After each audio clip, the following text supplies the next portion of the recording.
Welcome to Again Show, everybody. My name is Malik Linzanzo. And I'm Gustavo and Bella. Absolutely. Welcome, my friend. It's always a pleasure to see you. A lot of developments, a lot of things are going on around the world, and I think our hands are full. Table is plenty of subject to be talking about tonight. How you been doing, man? There's a buffet of topics to talk about as we get ready to go into this Labor Day weekend. And I hope that we can touch each of these in a meaningful way, knowing that time is finite. And I know that through your guidance, we'll be able to get through this interview and also get through the challenges that are facing the world. Yeah, I did appreciate you bringing up the case of what we were talking about police brutality. I mean, you mentioned your friend in LA. You know, that was pretty good, and I think through my research, I found some videos that I wanted to share with you. Because look, this country have a lot of resources, and there's some good, like you said, there's some good policemen are out there that want to do the right thing, that also want to educate their fellow police officers to do the right thing, because this is ridiculous. This is the first country, the most powerful country on earth, and we have to do stuff like real people that have sense. So let me play this clip of this gentleman that really, I think he has a good perspective and a good approach to really give an answer to everything you were saying yesterday. I think that was awesome. Let me play this clip for us. Viewpoint is not a blue viewpoint. I'll support the officer when he follows training, but I will condemn you if you didn't follow training. I will call you out on it and say that's not how we do business in policing. Someone called and said there was a guy underneath a bridge and he had a gun in his hand. He was walking around talking to himself. So I parked my vehicle distance away, as you train to do, and then I started walking towards the location where the armed subject supposed to have been. Now, we're underneath a bridge, so you got them steel reinforced beams, perfect cover, ain't no round gonna go through there. So behind the beam, I drew down on him. So I was like, police, drop the gun, drop the gun. So he turns around and he starts yelling at me, shoot me, shoot me, shoot me, shoot me. So I'm like, okay, this is not gonna work. I see there's a problem here. I quickly started thinking, okay, suicide by cop, he wants me to kill him. So I said, okay. I said, I'm gonna shoot you. I'm gonna shoot you because you want me to shoot you. What's your name? And he told me his name. I said, do you have any kids? And he says, yeah. I said, how old? He said, 14. At this time now, you had about maybe 10 officers and everybody got him at gunpoint. I said, okay, so now that I'm gonna shoot you, I said, I need to know, because I'm gonna have to talk to your kid about why I killed his father. He said, because he just got tested and positive for AIDS. I said, with medicine, you can watch this kid grow until his adulthood, and it'd be a lot easier for him to deal with your death as a grown man than a 14-year-old kid still trying to make his way in the world. So he drops the gun, had an officer recover the gun, had another officer go and put cuffs on him, right? Now, sounds like a really good story, correct? Then I have two sergeants who was there on the scene that was SWAT members. They walk up to me, right? They says, what are you doing? I said, what are you talking about? He says, that's textbook style, green light. He had a gun, you told him drop it, he wouldn't drop it. I said, man, what happened to saving life? I just saved this dude's life. He said, Hmm. The value of human life and why Black lives, unborn lives, and all lives truly matter. So you see you can listen to the humanity, because Yeah. all of these cops are not evils or devils. I mean, those are humanity in them. They're in their ranks. It's just that we want that to be applied on human being. We all human being. We all want the same thing. So I don't think after killing another human being, even if you're not being put in jail, I don't know if your life gonna still be the same, having that stain on your, that stamp on your soul.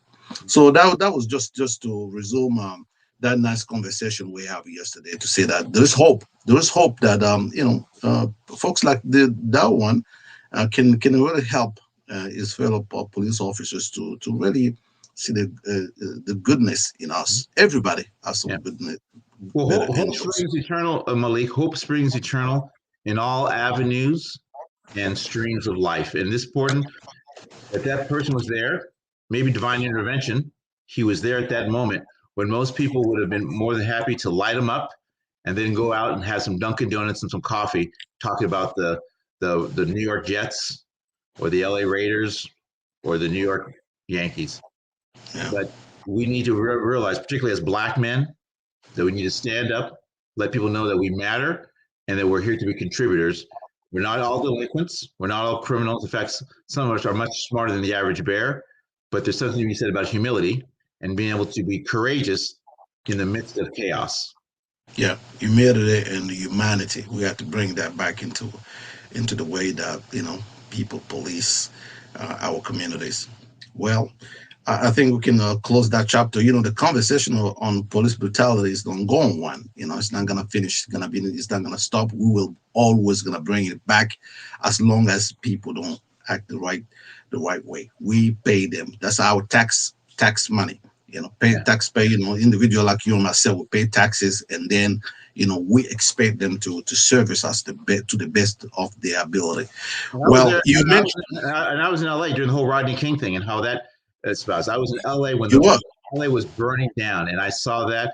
And ever since then, from Rodney King to Derek Chauvin and everyone in between, well, as you know, there's a long, long list of obituaries. Absolutely. Listen, from the start, from get go, you mentioned, the atrocity. I mean, this weather is crazy. I know you've been watching the news. Yeah, What's going on in New Jersey, just close to us, New yeah, Jersey and Pennsylvania is really scary. yeah. It's It's really amazing. scary. Yeah. Well, it's scary, and it's also, and as you know, Malik, New York, New Jersey, Pennsylvania, Louisiana. Some may say climate change. Some may say Mother Nature. Some may say it's a combination of both. Whatever it is, it's scary, dangerous, and fatal. And my heart, my prayers, and my best wishes go to all the people affected, both directly and indirectly, in those three parts of the country. And we hope that they can salvage their lives and rebuild their lives. All of this taking place in the midst of a pandemic. Absolutely. Some of the imagery is very, very scary. I'm telling you, please help me to watch this.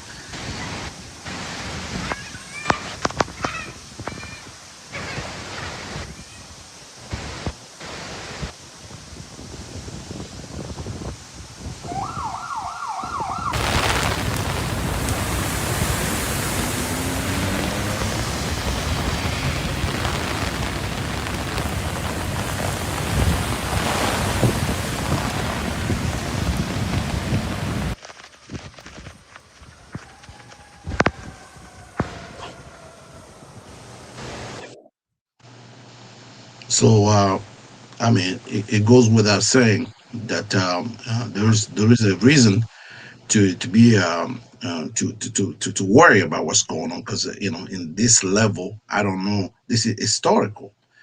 We never. I don't know if we ever faced this kind of repeatedly. Like we started with Louisiana. Now we're talking about New Jersey. We're talking about New York. We're talking, Pennsylvania. So this is a closed door. States. So there's a good reason to be worried, to worry about what's going on, especially this weather. Do you think this is uh, this or this events, especially this flood or caused by May? You think this is caused by global warming? Yeah, I think climate change, and I'm so happy that President Biden has assigned former Secretary of State John Kerry, former Senator from Massachusetts John Kerry, to Yeah, be an the special historic flooding envoy emergency here in the on climate change. I think it's important for us to figure out that the science does point in the direction that something's going on, and we need to do what we can to slow it down. I've never in my life, and I'm 53 years old, seen these kind of things. Look at these images of flooding taking place in the New And York that's New York. New York Can subway you system. And imagine? I have family that live Yeah. throughout that area. So I've reached out to them. I haven't been able to reach the people I want to reach, but I'm concerned. And I hope that the people of New Jersey, New York, and other areas of the world know that fellow Americans and fellow human beings are pulling for their success and wishing for the best. You live in New York before. I mean, Yeah, and you probably still have some family members I in do. New York. I have a lot of friends in New York. Whatever is happening right now, I mean, this weather is really, really, really scary. You know, it's unforgiving, Yep, and the way it is doing right now, and especially here in New Jersey. New Jersey is 3 hours yep. from Washington D.C. area. So there's a good reason for us to be to really rethink about the way we deal with Mother Nature. And, Do you think this is just the beginning? Just I mean, I just want to have your opinion. I know you're not well, a I'm um, not a scientist, but I do yeah, know one thing that weather and rain and flood, they don't care if you're Republican, Democrat, black or white. These have no borders and they're porous. And all we can do is make sure we prepare ourselves as much in advance. But it seems as if these flooding are becoming worse. The fires on the West Coast in California seem to be becoming much more frequent. So something's going on in which the scientists have talked about for decades. I believe the science. I don't believe the conspiracy theorists.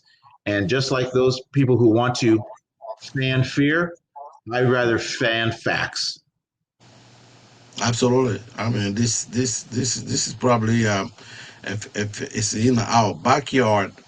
I believe this is probably the time where we really, really have to think twice about, thinking it's just a joke or this is just, people playing. Because Mother Nature really have a way to talk back to us, and the way, this images and these videos that we see on TV speaks for itself. And when it's just right here in New Jersey, New York, Mm-hmm. my question here is that, you know, can we think maybe nobody's immune to this, this weather can hit everywhere, Yeah, and I remember including, years, yeah. I remember years ago, Malik. I was raised in Salem, Oregon, and I remember about 20 years ago they had flooding in Salem, Oregon. Now we get a lot of rain on the Pacific Northwest, and a big shout out to all my people out there in the West Coast of Oregon. When I heard about flooding taking place in Salem, Oregon 20 years ago, that to me said there's something going on here that we need to listen to Mother Nature because she's not even shouting, she's whispering. Can you imagine if she really unleashed her wrath? I don't think Noah's Ark could survive it. And also I think knowing what's happening, across the country, especially in these specific states, can we already start thinking about um, preparation, because just because it's not here yet, it doesn't mean it cannot happen anywhere. Yeah. So do you think this is a time where um, you know um, elected officials have to, governors and of each states have to think about um, some rescue plan, putting some plan in place, Yeah. so that we don't feel like we are surprised, because more often, people, the government always work up to something like this, and then there's a lot of casualties, and people don't know what to do. Yeah. But when you see your neighbor going through a situation like this, isn't it a time for you to say, you know what, let us put together some kind of plan just in case something like this happen? Yeah. I'll draw upon my experience as a four-time Olympic sprinter and a former world-class athlete, and now as a current political person. I am of the persuasion and belief that you must always stay ready. Stay ready for uh, the the events that may or may not occur. It's better to be prepared than to be preparing when Mother Nature's unleashing or when fires. Don't be the person who wants to ride out the wave in the house because, with all due respect, family heirlooms, jewelry, clothes, they may not be replaced, but more importantly, your life can't be replaced. And so I am of the persuasion stay ready, be ready in all aspects of life, whether you're getting ready to compete in an athletic event, or in this case, survive a flood event.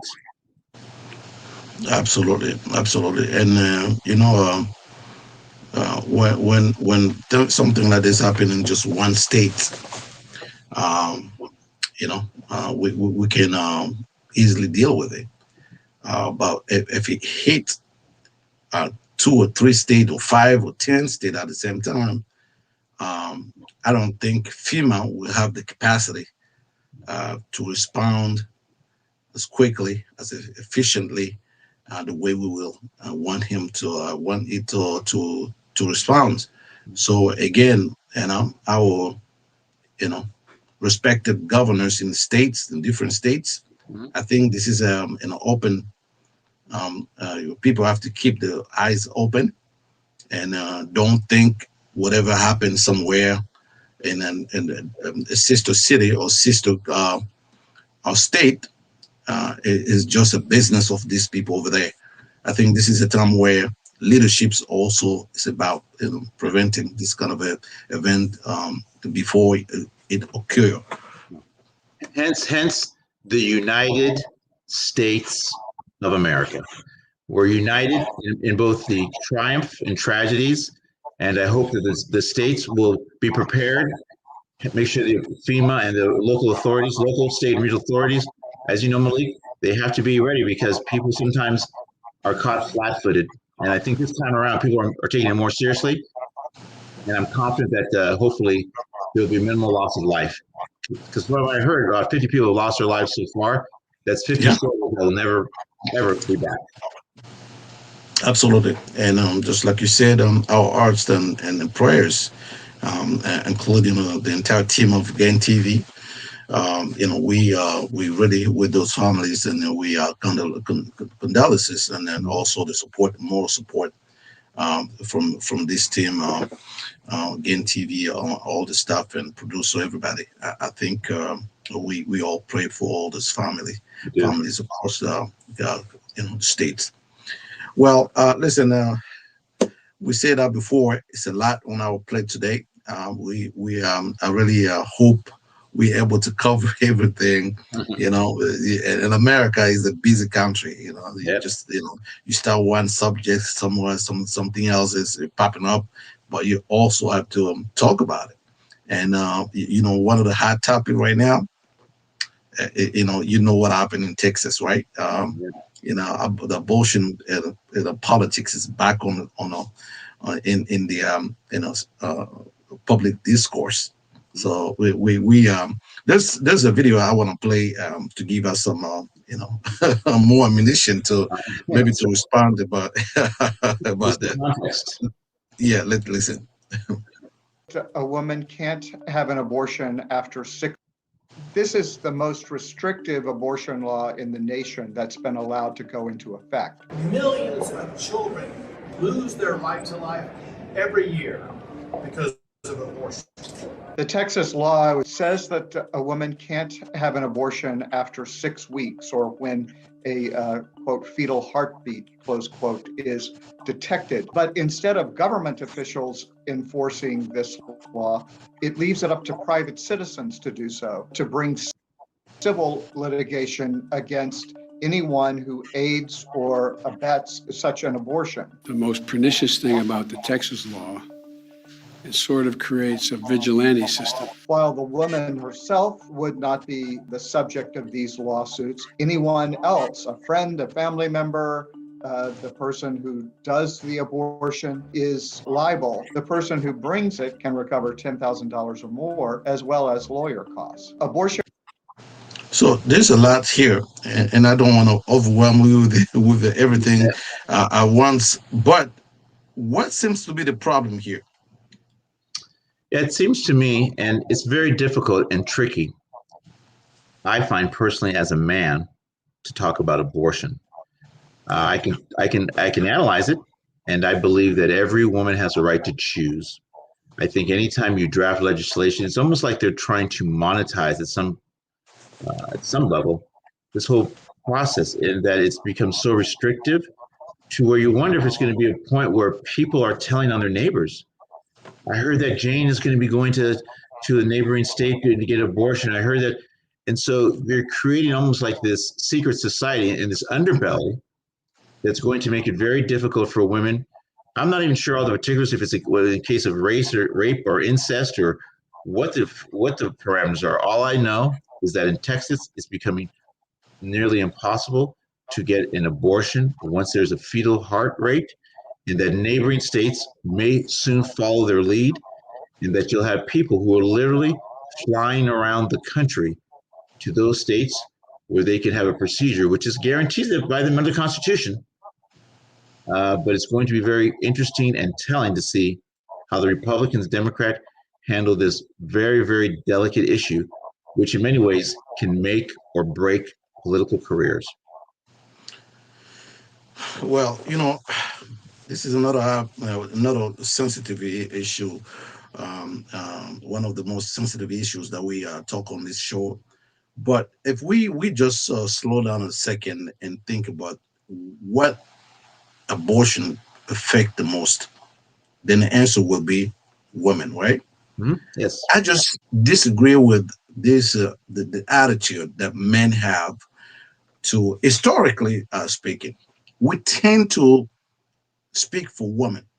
Mm-hmm. And it doesn't matter where you're in Africa or you are Taliban in Afghanistan or America here at home. It just looks like this our daughters, our sisters, our mothers. It looks like these people don't have the capacity to decide what they want for their body. And don't get me wrong, killing somebody doesn't matter how big or small, black or white, is immoral. Well, 6 weeks, you know, is maybe already human life already starting to be formed. That should be not permissible. But again, why are men leading this conversation? Right. We see ourselves as civilized. I'm just trying to put this in perspective because you go to Afghanistan, we make a mockery over these people, because a woman to step out, they need a man permission to go out.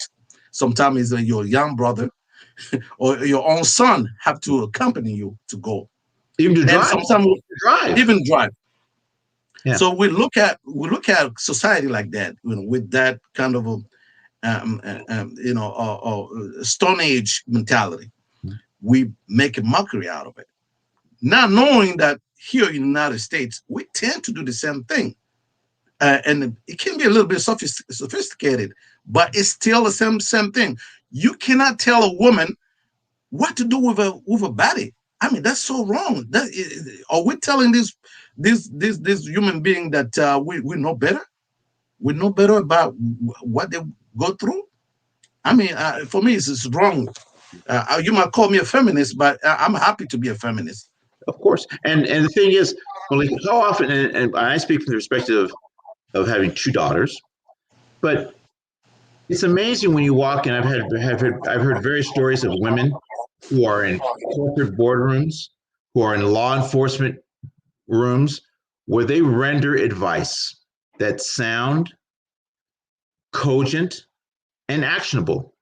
But for some reason, the Stone Age men in the room, who are often much more gossipy, to tell the truth, than the women, disregard the comments of these intelligent women, some of whom are Black, but women in general. I think it's time for men to be more inviting and let women speak openly and candidly and respectfully accept their advice and not need another man to validate what a woman had said maybe 5 years ago. I speak from personal experience that people close to me in my life are going through that. And I think it's important for it to come to an end. It's a change of thinking, right? A change of ideology. I know many women who are Silicon Valley executives who to this day still feel as if they're in the shadows. So, men, it's okay to be quiet, put your ego in check, and I think in the end, the world is a better place when you have women at the helm because they're much more empathetic, they're collaborative in their thinking, and frankly, they're not Neanderthals running around in their underwear watching the football games on the weekend. Yeah, I mean, there's this issue of it's a lot of people are reacting on it. You see, for example, Fred here. If you don't see an error in fascism in a law that allows anyone to accuse another citizen of an act for 1,000 or 10,000 reward. Can you imagine? You were talking about people policing their own neighbors. Now, the states want to bring the law and then step back when it comes to reinforce this law. Now they're gonna turn citizen against each other. That is a very shitty way of handling a situation like this. And when I see this kind of, no wonder most people are suspicious of the government. That is a very shitty way of doing stuff. And I agree, and I appreciate your passion. Think about it. Texas will be the laboratory. However, people handle this or mishandle it, those legislatures who might be of the same slant, and let's not forget the Supreme Court, which if President Obama had had his way, Merrick Garland would be a member of the Supreme Court, and the previous president, whose name shall not be mentioned by me, would have not been able to appoint 3 conservative justices. But that being said, we know the table has been set in that regard, and all we can do as male feminists, of which I include myself in that, is to speak loudly, clearly, and convincingly on the side of women, all women, in the courtroom, in the boardroom, in the executive room, in the media room. And I'm someone who, I'm not a big fan of the cancel culture, but there are some people who need to be canceled. And there's some people who also need to be given an opportunity to be coached. And so I take it case by case, Malik, and I hope that people can be more forgiving and understanding, because none of us is perfect. Absolutely. That's my 2 daughters, and they'll confirm it. The Texas law. Perfect. So I'm sorry, I was just trying to A woman can't finish your My 2 statement. daughters, who are 21 and 27, they're obviously independent women who are out there making their way in the world. And I can assure you that for all of my accomplishments, I'm dad, the human ATM, and dad, who they may talk to on occasion when they need a shoulder cry on. But that's what we're all about. We're there to be comforters and chiefs, but also we're there to be for them in times of pain, sorrow, and in the great times. So I'm happy to be a parent. I love my kids. I love my extended kids. And I want to let you know that it's high time for men to assume responsibility as parents and not just part-time dads. Yeah, it's amazing, especially for you who happen to only have girls, ladies. This is a tough one because they're watching you and they say we need to see what daddy have to say about this. That's right. You know? Yeah. I'm sure. Hopefully, I'll get paid down the road. But I'm sure they're probably more concerned about their 3-day weekend. But it's important for this to be memorialized, because at some point, my great grandchildren, who I may never meet, will be watching Gang TV, and we watch it because of the support of people who are watching this and continue to support Gang TV financially and otherwise. Yeah, I mean, even the former vice president, Hillary Clinton, she had to respond to this, you know, and I don't know if you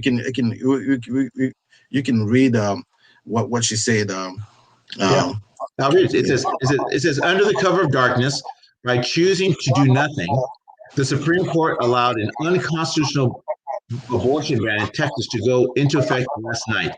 Their decision doesn't change the fact that reproductive rights are human rights. We'll fight for them. Bravo.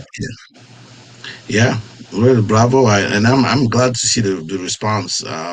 People really stepping up and really understand that this is a serious issue. And you said that, you know, from the start. A lot of these conservative states will see this as an opportunity to step up to the game, and the more and more our justice system is those justice, if they are conservative, like they are right now, dominated by conservative, it's chance of, we are gonna see a lot of this kind of stuff coming back. Yeah. And just we whenever we make two steps forward, it just look like there's only one step backward. Yeah. And I'm afraid that we just made a 50 years backward. Yeah. Well, the thing is that fortunately, time reveals all things, and anything in the dark one day comes to the light. And so I'm hoping that the light of goodness, the light of reasonability, the light of practicality will shine brighter than any nefarious means that people have. But you're right; they're going to use this as a platform, as both a sword and a shield, to advance their agendas from state to state. And I just hope that for those of us who are activists, both politically, in this case, I guess morally, that we do our best to send clear and convincing messages. And I'm confident, Malik, that you will do so not only on behalf of your daughter, but as well as your son. Yeah, absolutely. All daughters, your daughter, my daughter, everybody, our sisters and mother and wives. We're doing this for them. We in this fight, country's always back, fighting back, and we're gonna use every venues, our voice to just to make sure that people understand that you know uh, we cannot just continue to make those decisions without taking into the account our sisters and daughters and our wife. Let listen to this guy. Have an abortion after 6 weeks or when a quote fetal heartbeat close quote is detected. But instead of government officials enforcing this, the subject of these lawsuits, anyone else, a friend, a family member, the person who does the abortion is liable. The person who brings it can recover $10,000 or more, as well as lawyer costs. Abortion providers and civil rights groups challenged this law, saying that it was unconstitutional because Roe v. Wade allows a woman the right to an abortion up to the point of fetal viability. In other words, it says states can't put restrictions on that right that cause an undue burden. Providers and the civil rights groups went to court to try to stop the law from going into effect. But this law was basically designed to keep federal courts from intervening. And it says that those kind of challenges will have to come in state court. And so a federal court declined to stop the law. And then the providers and the clinics went to the Supreme Court, asking the Supreme Court to step in. Republican-led states have been passing all sorts of restrictions on abortion, even to the point of saying that abortion would not be allowed in those states. But all of those can't go into effect because of the Supreme Court's decision nearly 50 years ago in Roe v. Wade. But still, states are passing these laws. They see them as test cases. They want to get the issue before the Supreme Court again. Texas is the first state to actually get its law implemented. There is already efforts in other states to copy what Texas has done because of its success in avoiding federal court intervention. Georgia is talking about it. Florida is talking about it. And so I think that we'll see more and more of these. Abortion providers have said that the Supreme Court's decision to let this law go into effect effectively ends Roe v. Wade protections in Texas. And there is something to be said about that, at least until the state courts there have looked at the law. But there is a case coming that directly asks the Supreme Court to review its decision in Roe v. Wade. That's a law from Mississippi. It would restrict abortions after 15 weeks. That's in direct conflict with Roe's guarantee that a woman has a right to an abortion before fetal viability. The court will hear that case in late fall. And it is one in which the issue of whether to overturn Roe will be presented quite directly to this newly energized conservative majority on the Supreme Court. Amazing. And Yeah. and long term consequences. It's like when you see and any law that is passed by by a state or federal, but passed by the federal, um, you always have to see the effect. Who's going to be more likely to be affected by this law? And you see the minority, the people who don't have the money to travel, because you mentioned people leaving the country, man. Long time ago, people used to go to up to Sweden, go to Europe to do this, Mhm. and come back, go to other states. When you see the minority population that don't have the kind of means that or the money to do so, they will be the one suffered from these kind of restriction. Yeah. And I feel that probably that the minority community or those who don't have the financial means or insurance may try to cut corners and do things that aren't medically Absolutely, and will long term result effect. not only perhaps in the death of their child, but their own death. And so this has, you're right, upstream and downstream consequences. And these Supreme Court justices, they're fairly young. You know, you got people in their late 40s, early 50s. They're going to be around for another 30, maybe 40 years. And so I think we're kind of stuck with this bench. And it's a bench that we know it's usually about 5-4. But I think we at the legislative and the state level, we can do what we can. You see, Texans have no problem fleeing the state. You saw what they did for quite some time, and they had to come back after fear of being arrested. But as they say, don't mess with Texas. And I'm glad I'm here in the District of Columbia and the Washington, D.C. area and Northern Virginia, which, by the way, has its own problems, as you can imagine. Virginia, with regard to the slave trade and all the other issues. So where do you go run and hide? Let's go to Mars. Let's call Jeff Bezos and see if you can get a free trip to Mars. Oh man, isn't that ironic to see people fleeing Afghanistan Yes. because they are scared of harsh laws, religious laws, Mm-hmm. and then you come to America. There's some states you have to flee because of harsh laws. Isn't that ironic?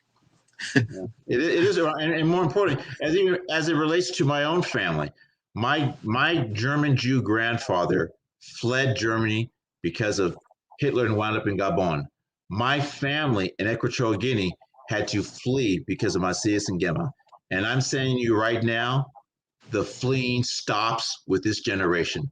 No more fleeing. We're going back to Africa and back to where it all started. And so that generational curse of running out of fear of religious persecution, of abortion, or fear of political misgivings, that ends with me and my generation. Listen, the only question I ask these people, you mentioned, Nazi Germany. If the governor that is for this law, in favor of this law, if you knew that this man that is going to be born is Hitler or Messias Ngema or whatever, Mobutu, or whatever, Idi Amin, Yep. or King Leopold II, if Yep. you knew in advance this individual here is going to come and create chaos and change, the way we live, will you be for, this very particular human being mother to have an abortion? That is a good question, and I would like to see, and because you also mentioned rape. In the case of rape, I want to see how this question will be answered when it comes to extreme cases like this. Rape and incest. And I think to answer your question, I think the person who is fair minded, reasonable, and probably legally trained is that they would say yes, even if it was a Mobutu or a Macias or any of those kind of despots, they would say yes, they have the right to live, and we have the right to try to do what we can to minimize their harm. But it's a good theory. But if you know that the devastation that King Leopold has caused, even to this day, where they used to cut women's breasts in order to make rubber uh, Legs. and legs, so it's great to talk about in the abstract, but to live it is a completely different thing. And that's why people like yourself, myself, and those out there listening who are in the fight, keep fighting, don't stop. And as you know, help is on the way. Help is on the way. Listen, let change gears a little bit. Let's go to the international politics.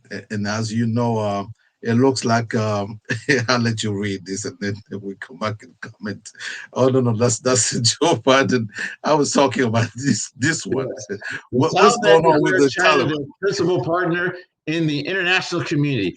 Now, you and I both know, Malik, these guys are just trying to fan the flames. But you also have to realize, too, that they're now the governing body in Afghanistan.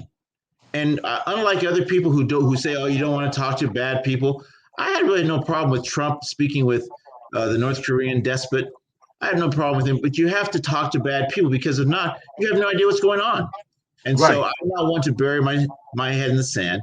And should I become the president of Equatorial Guinea, I'll be happy to talk to any and all enemies, but also looking out to make potential friends of these so-called enemies. Because, man-made enemies can be cured through dialogue, understanding, mutual respect. We all have our interests to protect, whether in Gabon, Cameroon, or Equatorial Guinea, and you can do so in a way that's reasonable and fair, as does the United States, with Joe Biden believing that to pull out of Afghanistan was in the national security interest of the United States after 20 long years. And we shouldn't minimize the fact that the Taliban are now signaling, Malik, that with the 20th anniversary of what happened on that horrible day on September 11th, they're signaling that they may do something that's very, very, let's just say, noteworthy. So I caution my friends who are traveling on and around September 11th, be careful, because these guys, they're not joking around. And as you saw what happened at the airport in Kabul, where the Taliban agreed, after being spoken to, I'm sure, by intelligence officials from different countries, these guys can make or break the lives of people, but more importantly, they can shift a globe through multiple attacks. So be ready, and if you see something, definitely say something. Say something. Absolutely. And that's I hope some of this. If the warning is coming from the intelligence committee, I mean officials, we have to take it seriously. Yeah. I'm not sure about the source of this information, but listen, when we deal with the people that have no respect for human life, we have to be extremely careful. As far now, whenever up to the time that America um, left Afghanistan, it looks like the Taliban want to, kind of cooperate, want to work with America as well. And when something that happened at the airport, looks like the finger was pointed to ISIS K. Is that ISIS K? Yep. Yeah. So do you think do you think you have to put all of these people in the same basket? You think ISIS-K is actually another version of a Taliban, or do you think this is a separate group that actually have a different agenda? Yeah, I think it's a separate group. I know the Taliban and ISIS-K are actually enemies, because the ISIS-K believe that the Taliban have somehow become a little bit too, let's see, moderate. Too soft. And yeah, too soft, and they're going to Doha and other places and hanging out in meetings and attending conferences, doing civil things. And so I think the days of putting all together Al Qaeda or ISIS all in one basket are over. All these guys have egos.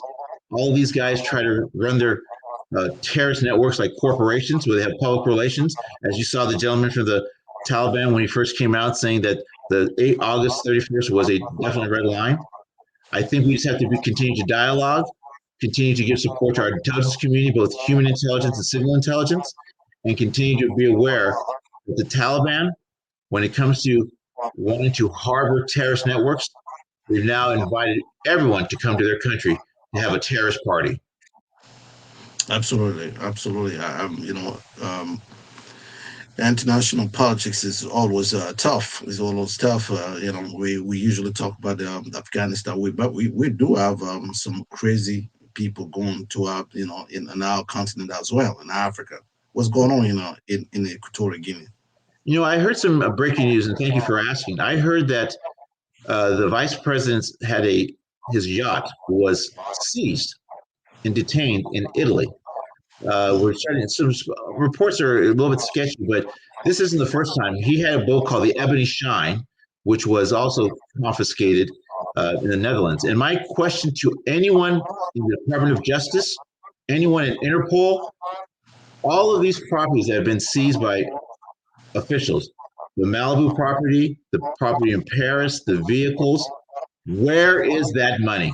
And I'm calling upon the United States government, Joe Biden, the Department of Justice, Interpol, anyone linked to the confiscation and forfeiture of assets recovered under the kleptocracy of Teodoro Obiang Basogo and his son. They need to be held accountable because that is the people's money that's been plundered. And anyone who's hiding this money and trying to do a former president of Afghanistan thing where they're running with so much money they have to leave it on the tarmac, stop it because you're affecting and impacting the health, education, the welfare of Equatorial Guineans. And I promise you, I'll come searching you out and hold you accountable for starving the people of Equatorial Guinea, Cameroon, and Gabon. Enough's enough. How much more suffering has to take place? And I would say that even if I was an Equatorial Guinean, show us the money, show us where the property is, and quit playing hide the ball. People's lives are at stake. Absolutely. Listen, I'm probably, with all due respect for everything you said, I just want to play the devil advocate here. Um, I just noticed that, when it comes to um, African officials, politicians, crooks, it looks like they're pretty much their asset, sometimes being phrased. You go to Europe, I see, they seize. Theodorin, sports car, expensive cars. Mhm. You go to the France, they talk about those mentions those dictators, of purchase. Mhm. What I've been waiting to see also is France and Europeans, and include America, to have the kind of attitude toward the Arabs, Yeah. the Saudis. No matter how bad they treat their people, it looks like they always have free hands to do whatever they want to do. We see journalists, people who work with America, with sometimes with a green cards or green card holders, being assassinated, and we, keep our blind eyes on issues. But for some reason, when it comes to African dictators, they are under spotlight. I'm just trying to play some devil Oh no, advocate. I understand your point exactly, and it's a point well played, and hopefully will be well aired. There is different standards when it comes to African dictators as there are to Middle East dictators, and for whatever reason, it might go back to the Berlin Conference. It may go back to Aramco and all the developments. I believe that all dictators in this case are created equal, in my eyes. Just looking at it on its face. Now, usually the ones who have their hands free, there's a laissez-faire attitude, are the ones who have the most money, right? How much oil do you want to somehow disrupt the relationship with Saudi Arabia, knowing that they control how the world's oil supply? Most people don't. Do you know that at one time, Condoleezza Rice, God rest her soul, and I pray for her every day, she referred to Tito Bang as a good friend of the United States. She regretted that comment, but that was something that she was able to play simply because Equatorial Guinea had oil beginning in 1995. Before 1995, Malik, between you and me, I'll tell you a secret. No one gave a damn about Equatorial Guinea at all. And so I've been advocating since 1990, 5 years before the discovery of oil, about the situation, the dire situation in Equatorial Guinea. And I dare say that any other advocate, whether in Equatorial Guinea, they came around after the oil was discovered. There were some very lonely days walking the halls of Congress, but Congressman Tom Lantos was the very first person I went to in 1990, and his assistant, Hans Hogreff, who I believe is now a high-ranking Pentagon official, sat down, talked to me, and they wrote a letter. The days of dictatorship in Africa are coming to an end, and I'm optimistic that Mr. Bongo, Mr. Bia, and Mr. Obiang may all be able to be roommates one day at The Hague. Listen, to be honest, I completely agree with you on that part. But we just have to, since Realistic. we're Be here, realistic. we They're yeah, not going to go to absolutely. jail. We know that they're not going to go to jail. Mr. No, Boswell was no, no, just, no, no, no, no, no. If they end up in jail, it's fine with me. Okay. yeah. Oh yeah, no, but I'm saying, and But I want that. And I my think that they should have all their money. And I think that the people like you and I who have a platform, and once again, people need to support Gain TV. This is a platform. We speak candidly. People are my suffering in Africa. People are dying in here, Africa. here's my is my point, to give a quick response to what you said about Equatorial Guinea being a country that before the oil nobody even They care mentioned about it. it.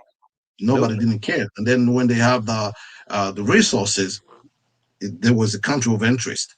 Yeah, and then Fine. lobbyists would fade in, right? You had Yeah. the PR firms, all these guys, the Lanny Davises of the world, the Cassie and Associates of the world, the Reba Levinsons of the world, the Corvus But Communications, all these guys who are fair registered. These guys don't care about Africa. They want to take as much money as they can, pretend that they care about reshaping and whitewashing the image of people who are brutally and genocidally annihilating their own people. Who would want to co-sign to that? And more importantly, why would they want to think that they could get away with those actions in Africa and people like you and I wouldn't hold them accountable? no, How could listen, the accountability. I think there's a place where you and me will agree on. When it comes to accountability, good leadership, good management, I think both of us clearly there is no dark spot when it comes to holding these people accountable. My thing is the relationship we have, the African countries' relation with the United States, is kind of strange when it comes to the history. yeah. And I don't know if you have a chance to read this book from. Let me finish there. This statement. The book from I think Randall Robinson, "What America Owed to Africa." Trans Africa. Yeah, it's a very interesting book. And the reason why, we have to be the shaper. We have to shape this kind of attitude and kind of relationship. This country here is unbelievable to see how much money, effort, support America give to some of our allies, our friends, our dear friends. Mm-hmm. And these countries literally do not give America anything, nothing, Yeah. zero. Then you go back to Africa, Hmm. the land that created all these black people that happened to come to this country as slave, work for this country for free. For 400 years. 400 years. And on top of that, when you see the attitude of some politicians, I'm not going to mention your friend, but you know what I'm talking about. Yes. Yes. Yeah.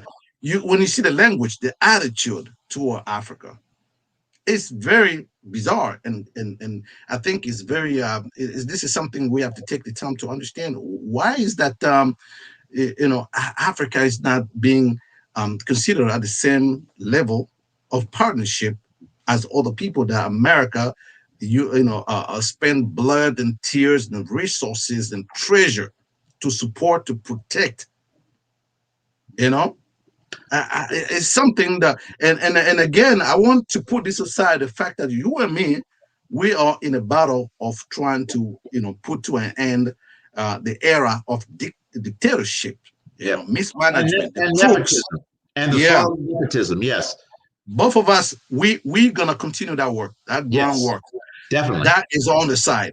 But once that day happen, we have to be able to look at our friends and brothers and the allies of the United States and say, okay, this is probably the time where we have to, sit down on this table of the brotherhood and say, let's see what our people have contributed to this nation, and why is that to this day we see after the Second World War, World War II, Europe was destroyed. Okay, and then Yep. what America did, put together a Marshall Plan Marshall Plan. Yep. to rebuild Europe, right? Yep. Okay, we make sure that Europe, from the ground, the bottom ground, to be elevated. Yeah. Where's the Again, Marshall Plan for Africa? Where is the but Marshall Plan for Africa? before we even talk to Africa, look at our brothers and sisters in the 80s. Yeah. Just close, I mean, we're talking about some miles away from Florida. Yeah. When we see the attitude and the treatment, the coup d'etat, the manipulation, the destruction of 80, our brothers and sisters, just on, a couple miles, away from Florida. It has to be a time where we have to unite and talk to our brothers and sisters and the power to be in America and say, you know what, it has to be a time where we have to have that respectful and relationship. I can sum this up in a few short words. Malik, you're my brother. I love you, and I will do anything for you, and I will do anything for the continent of Africa. But it's time for the United States, Europe to realize that the days of the supplicant, begging dictator are over. We are Black men, African men, who have earned the right to speak our mind without fear or favor, or in this case, death. We come as people with open hands, open hearts, who have been violated and mistreated and abused. And I'm telling you now, from the core of my being, that should I become the first duly elected president of the Republic of Equatorial Guinea by the people of Equatorial Guinea, you will not have a step and fetch it. You will not have a kunta kinte. You will have a man that will look you dead in your eyes and saying, we're here to look out for our interest, just as you are for yours. Let's not play games. I was educated here in the United States, so you can't pull that wool over these brown, dark eyes. Yeah, I mean that's a true statement that I support, and that what we are looking for our leader, in Africa to be. But here's reality. Here's the reality, and the sad reality that most people don't have the moral compass or the courage, to speak about. The question here is: do America favor or like that kind of a black leadership? Looking No, at the history, no. looking at the history. Oh, no, So, no. so that's what I'm talking about. But they have to change, right? It's about evolution. I mean, That's I what was I'm in talking about. the days What of is it? Patrice So, what Lumumba. my question is, what is it? What is it that when we go around the world talking about values, American values, Mhm. killing people, destroying country because we want to show them how to live. We want Yeah. to, trade their archaic, lifestyle to the democratic one. We see the case in Iraq. So when that happened, we applaud. America is a force for good. We have to bring this light to whatever place is dark. Mhm. But when the people now stand up to say, you know what, we agree with you, America. When the leaders like yourself, like myself, stand up and say, you know what, we were educated here. You're a political scientist. I'm a political scientist. Yes. Okay. We're saying, you know what, we've been educated here. And because of that, you have natural allies to work with. Exactly. And, I, Why and, is that? I, Why and is I've that? often said, Malik, I've often said from when I began my Democratic advocacy campaign in 1990, I told President Clinton's people back then that should I be in a position to be of influence in Equatorial Guinea, that the United States of America would have no greater ally on earth, not in Yeah. Africa, on earth than Gustavo Vela. How could I not have some type of loyalty and fealty to a country that protected us, that Give us provided your, me safe give us harbor, everything. You know. that allowed my family to survive the reign of terror of Macias?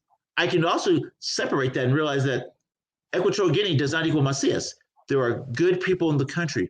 But anytime you have someone who has literally protected your life, how can you not have some type of loyalty? Now, the loyalty doesn't mean that you're an indentured servant, but it's just as a human being. How can I not be sympathetic to a country that educated my family, that provided education for my daughters? Come on, man. We're not clowns. We're very serious people doing very serious things. And I hope the people listening to us realize this isn't about money. This is about doing what's right for the continent of Africa based upon what we learned. And I salute you, Malik, for standing up for this cause, because you know I'll be in that bunker with you when those bullets are firing, when people are trying to take away that right. I promise you, I will be there. I might even stick my head up there a couple times to make sure everything's okay. Listen, my friend, as you always know, it's always a pleasure to have you on this show and Likewise. just talk about issue that concern us, but also concern the globe, the world. Your perspective is always important to me. So listen. If you have any kind of conclusion, go ahead and do it. I'm done. I just want to say something that natoka ndikalaka kombe na wajepi. We're coming, and we're coming with love, hope, and change, and know that all those things independently and collectively will help reshape and reimagine the Africa that we all know and the Africa that we all see through our third eye. So, but people in Equatorial Guinea and Gabon, I love you. We're coming. And as I've said before, Help. help is on the It's way. on- We will see you on the shores of Malabo, Equatorial Guinea, and Libreville, Gabon. All right, my friend. We're gonna leave that right there. I hope to speak with you probably tomorrow again. All right, Definitely. guys. Thank you for watching us. Please tune in. Your sponsorship and the viewership is very important to us. And happy Please Labor Day tune in. weekend to all those out there. Enjoy Labor Day weekend with family and know that people like Malik and I respect you and we look forward to you joining this network, which is global in its perspective and open in its transparency. Ah, my friend. Salute.